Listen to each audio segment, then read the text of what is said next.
পঞ্চায়েত সদস্যকে লক্ষ্য করে গুলি, জয়নগরে তৃণমূল পঞ্চায়েত সদস্যকে লক্ষ্য করে চলল গুলি। আরো একবার আপনাদের জানিয়ে রাখি, পঞ্চায়েত সদস্যকে লক্ষ্য করে গুলি, জয়নগরে তৃণমূল পঞ্চায়েত সদস্যকে লক্ষ্য করে গুলি।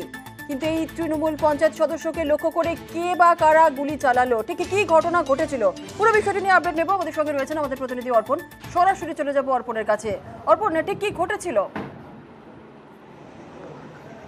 দেখো, গড়দেয়ানি এলাকায় সামনেই নির্বাচন, সেই নির্বাচনে ভোটার স্লিপ বিলি করেছেন এই গোপাল মণ্ডল এবং তারপরে তিনি বিভিন্ন এলাকায় ঘোরার পরে তিনি একটি দোকানে আসেন এবং সেই দোকানে এসে তিনি ভোটার স্লিপ গোছানোর কাজ করছিলেন পরবর্তী একটি পাড়ায় যাওয়ার জন্য। সেখানে তৃণমূল কংগ্রেসের অন্যান্য সদস্যরাও সেখানে উপস্থিত ছিলেন। হঠাৎই 4 থেকে 5 জন দুষ্কৃতী এসে তার উপরে তাকে লক্ষ্য করে গুলি চালায়। সেই গুলি লক্ষ্যভ্রষ্ট হয়, সে প্রাণ বাঁচাতে দোকানের মধ্যে যখন প্রবেশ করছে তাকে লক্ষ্য করে বোমা মারা হয় বলে অভিযোগ। এই ঘটনায় তপন মণ্ডল গুরুতর জখম হন। তাকে সঙ্গে সঙ্গে স্থানীয় মানুষজন ছুটে আসেন। দুষ্কৃতীরা সেখান থেকে পালিয়ে গেলে সেখান থেকে তাকে তুলে নিয়ে নিমপিট গ্রামীণ হাসপাতালে নিয়ে যাওয়া হয়। সেখানে চিকিৎসা বেশ কিছুক্ষণ চিকিৎসা চলে, কিন্তু অবস্থার অবনতি হলে তাকে বেসরকারি নার্সিংহোমে স্থানান্তরিত করা হয়েছে।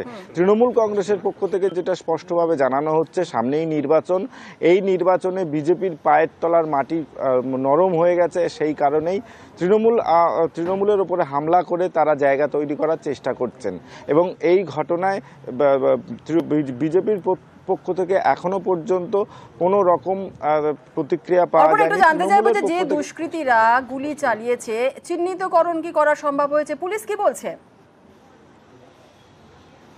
দেখো, রাতের অন্ধকারে এই গুলি চালানোর ঘটনা এবং যারা এসছিল বাইকে করে এসছিল বলে তারা জানাচ্ছেন এবং তাদের মুখ দেখা যায়নি, কিন্তু এই এলাকায় রাজনৈতিক সমীকরণ যা, আর সেই সমীকরণের ওপর থেকেই তৃণমূল নেতৃত্ব তারা অভিযোগ করছেন যে এই ঘটনার পিছনে বিজেপির হাত থাকতে পারে, বিজেপি এই ঘটনা ঘটিয়েছে। তো এই যে বিভিন্ন রাস্তা রয়েছে সেখানে যে সিসি ক্যামেরা রয়েছে তার ফুটেজ সংগ্রহ করার কাজ করেছে পুলিশ এবং এই দুষ্কৃতীদের দ্রুত গ্রেপ্তার করতে পারবে এমনটা জানাচ্ছে পুলিশ। ধন্যবাদ।